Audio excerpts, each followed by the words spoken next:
What's up, guys? It's Xmas. Migz, Raiden, and Reeves here. I hate this leader, Zeno, and the fat bitch. Let's do this. Oh my god. Alright. So excuse me on how my breathing. This guy is just too much. He's feeling a little salty right now, but we're gonna jump onto this. So this one is the Zeno leader, as you've seen in the title. This is Zeno Maidens. So we're just gonna jump in real quick.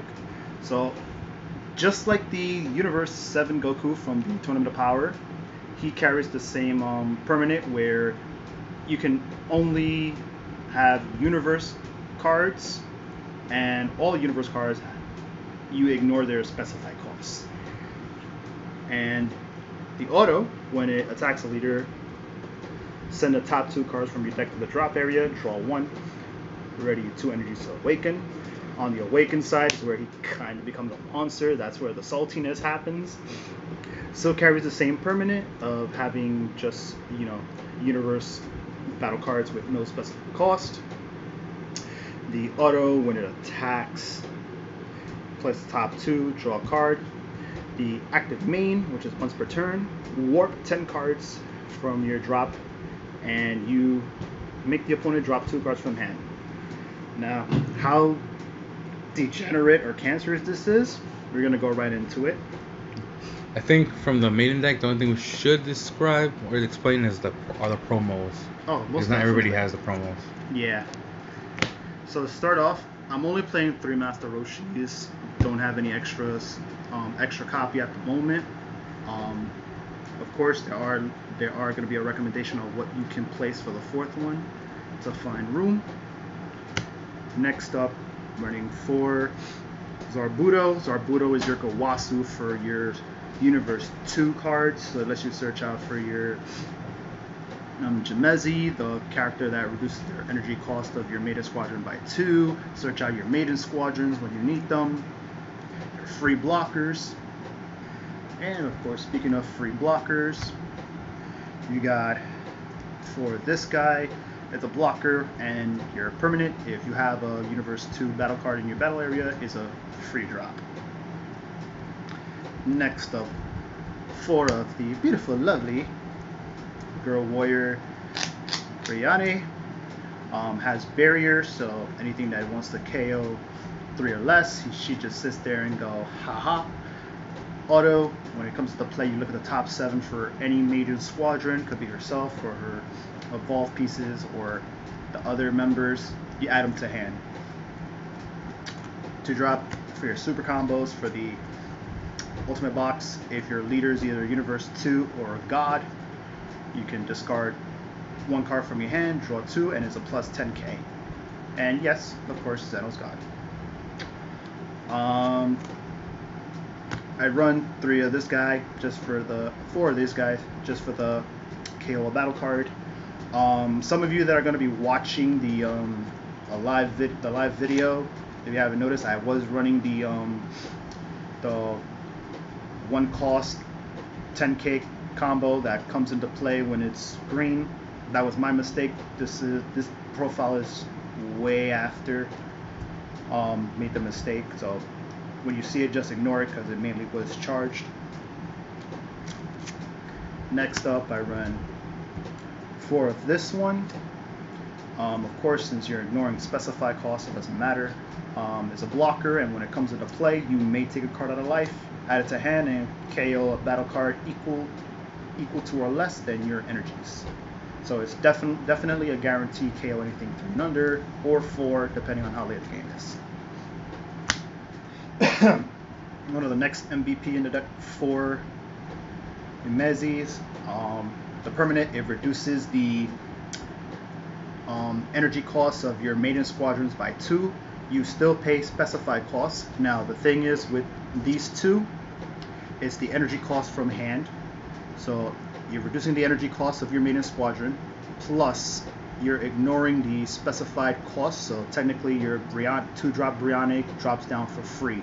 It does not have anything to do with the evolves, because the evolves are skills. They're not energy cost to actually play them. They're just skills that you do to bring them out earlier. Thank you, Judge Migz, for clarifying that. Next up, I'm only playing 3-4 seeing hits. I only have access to it. To be very honest with you, I was considering Anilaza, but I don't have it at the moment. If you guys want, you can actually play them.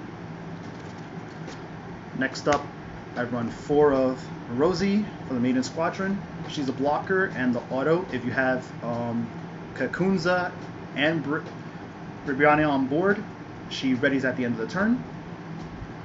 And next up, 4 Kankuza is critical, and then the permanent, if you have the other 2 girls on board, she gains dual attack.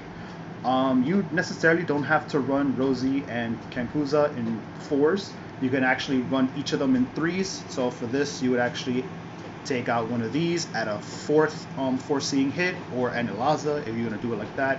And you could remove 1 Rosie to add in the 4th Master Roshis. Mm-hmm. Now, 4 of the evolved form of Ribiane is an evolve for 3. Like I said, the evolves are skills. They're not energy cost. In the event that you have that it ends up coming up that way, you can actually play it for 3 energies, like dropping it if you have to, if you don't have the normal one on board because of Jimenez and Zeno, of course. The auto, when the card evolves, it KOs a battle card. And the auto, if you have the other 2 squadrons on board, you drop 2 cards from your opponent's hand. You're barely going to be using that auto as much. Finally, last but not least, because this is where the deck really shines and makes everybody salty. 4 of the tournament Ribiane is an X-Evolve for 1. Ribiane with an energy cost of 5 or more. That's when you go into the big one. And the auto, when it evolves over Ribiane, if it's on rest mode, it goes to active mode. And the second auto, when the card attacks, you drop 2 cards from your opponent's hand. So this and then Zeno is dumb. It's really if you actually asked Reeve, I don't know how, I just finished building this up in maybe hours ago. It made him feel salty. Had 13 cards in hand, ended up with 4 cards after a few attacks. Yeah. One funny thing is you can do this deck has those scenarios where you can have 2 of these and you can just make them drop 4 cards in 1 turn.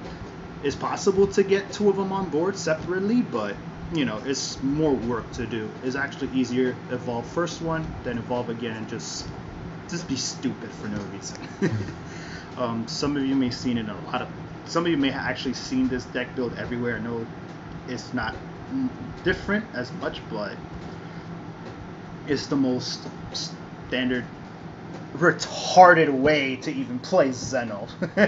One recommendation that I could say that you can add, you could definitely add the Universe 7 Beerus, because it does do a little bit of control, including with the hand. If you want to be that type of person, you could throw in Whis just so you could bring him out on turn 4. That's pretty much really it. That's the only recommendation I have in mind. But yes, again, Zeno hand destruction. Mess with Zeno, you're just not going to exist anymore. Thanks a lot for the deck profile. This is Migz from the Decksmiths, signing out.